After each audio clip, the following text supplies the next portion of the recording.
Hey Shaylee, this is Emma Verdun coming to you as well from Texas.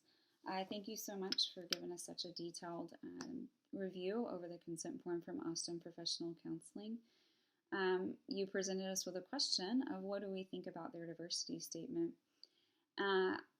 I did not realize how significant a small word like many can cause such a big confusion.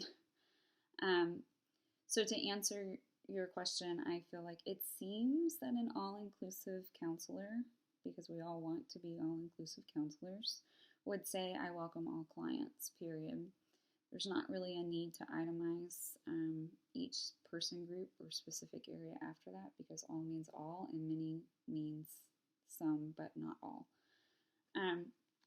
You also pointed out that you're concerned that their consent form may be difficult for a client who's in a bit of an emotional state outside of a session. To go back to that consent form and find the information that they need for themselves on what to do. So I think that can be really easy to adjust and to correct by adding a section in the informed consent that discusses how to react and advocate for help outside a session.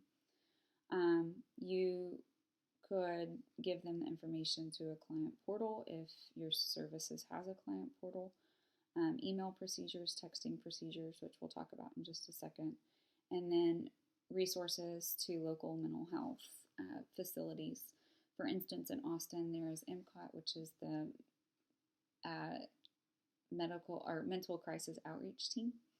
There's always the emergency room in hospitals, and then for Austin specifically, the inpatient and outpatient facility is Austin COUC. They do 24-hour assessments.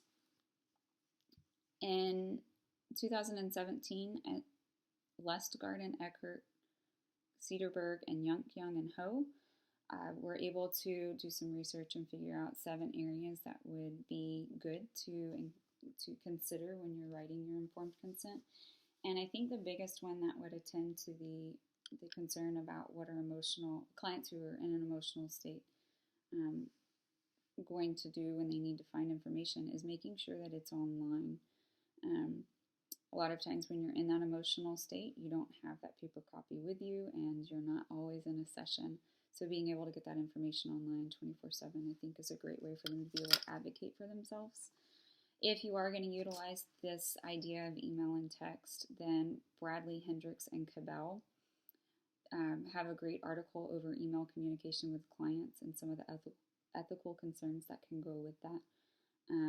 So making sure that if you are going to utilize emailing and texting, that your informed consent gives an explicit procedure on how that needs to work outside of the session between the counselor and the client. So hopefully that answers your question, and thanks so much. Have a good night.